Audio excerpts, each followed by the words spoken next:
Mabon, o sabá da finalização da colheita, o equinócio de outono, ele se inicia com um novilúnio em peixes.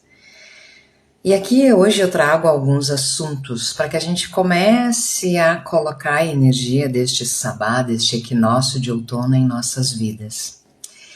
Magicamente, dentro da bruxaria contemporânea, nós não temos uma data, um momento que seja específico para iniciar a celebração solar, ou seja, um sabá, né? Eu achei uma excelente ideia começando a falar hoje no novilúnio, porque com certeza eu, como sacerdotisa, vou abrir os ritos do sabá hoje no templo. Por quê? Porque essa lua em peixes hoje, ela é um marco para nós. Porque depois de todos os gatilhos que nós tivemos, o final do ano gregoriano, a entrada do ano do cavalo de fogo, do ano chinês, os eclipses, alinhamento e indo em direção à entrada do ano astrológico, todos os mercúrios e tudo que a gente viveu, finalizando a era de peixes, essa lua nova em peixes, antes do sabá, na minha interpretação, ela anuncia uma nova configuração da constelação de peixes, voltando ou trazendo, retornando peixes à sua essência. E a lua em peixes sempre foi e sempre será a lua da sacerdotisa. Sempre foi a lua da intuição, do profundo, do intenso, da premonição, dos dons psíquicos, do aflorar da espiritualidade, né? Então, com certeza, neste momento, eu escolho abrir os portais, abrir o sabá e me colocar novamente como sacerdotisa em peixes, honrando toda a história da era de peixes, né? Trazendo essa honra, porque Mabon fala de honra, porque ele fala sobre o arquétipo do mártir, sobre todos os sacrifícios que são necessários para que a gente alcance o que a gente quer. E não só no sentido de que o mundo espiritual exige coisas, não. É que quando nós buscamos consciência, quando nós despertamos e alcançamos estados elevados de consciência, a primeira coisa que a gente definitivamente aprende é que as coisas não são como a gente quer, né? Que tem coisas que não são nossas, que tem coisas que não têm o valor que nós queremos que tenha, né?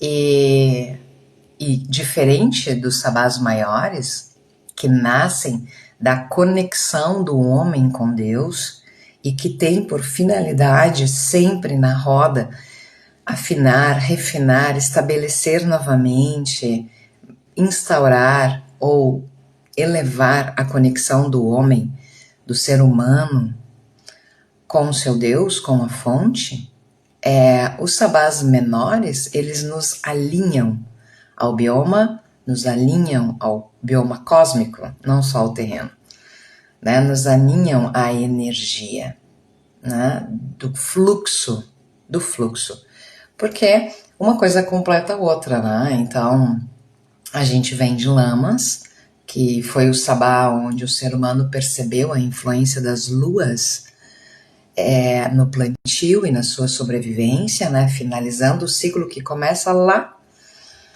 com o despertar da lua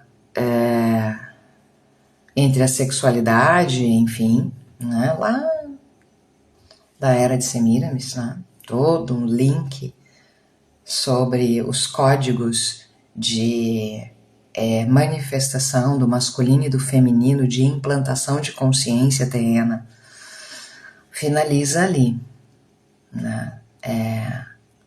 Porque a história do sagrado feminino começa na mesma época, lá depois do dilúvio. A gente está falando dos mesmos gatilhos na teia, né? Por isso a visão antropológica legal, ela de certa forma liberta estas conexões atemporais, né? Transformando o tempo na dimensão e nos dando enxertos dessa teia em momentos específicos de gatilho de consciência, né? Então a gente sai dessa malha de consciência, de ligação, e entra em Mabon, no equinócio, que são os gatilhos de organização do ser com o fluxo, né?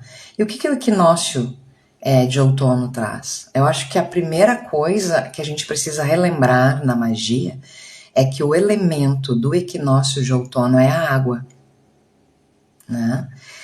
E sim, porque a primavera é o ar, o verão é o fogo, o outono a água, o inverno a terra, né? E é por isso que as magias com água de chuva neste momento são tão importantes, né? E essa é a primeira dica, assim. Quem tem dificuldade do desapego, quem tem dificuldade do libertar, deixar ir, começa agora, cada vez mais, a força da chuva. E não só a bruxarada, né? Colher a água da chuva para tomar seus banhos, né? Mas tomar banho de chuva, né? Tomar o banho de chuva.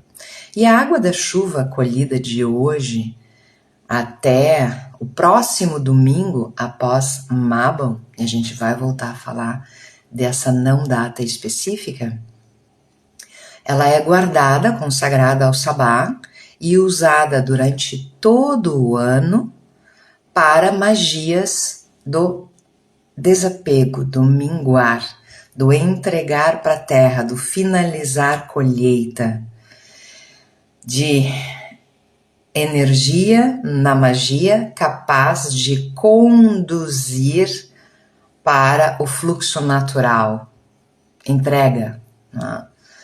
Então é onde a gente reabastece isso.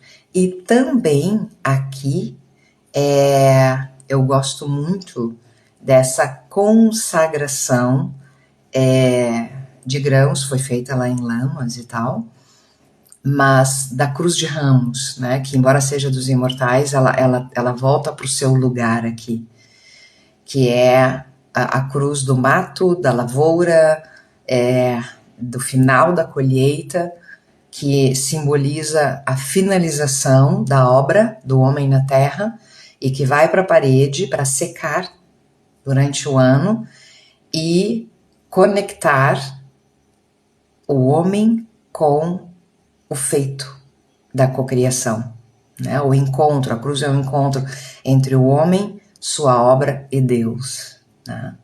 Então eu começo falando por aí do equinócio, mas eu volto e vou falar muito sobre a força deste momento mágico em nossas vidas.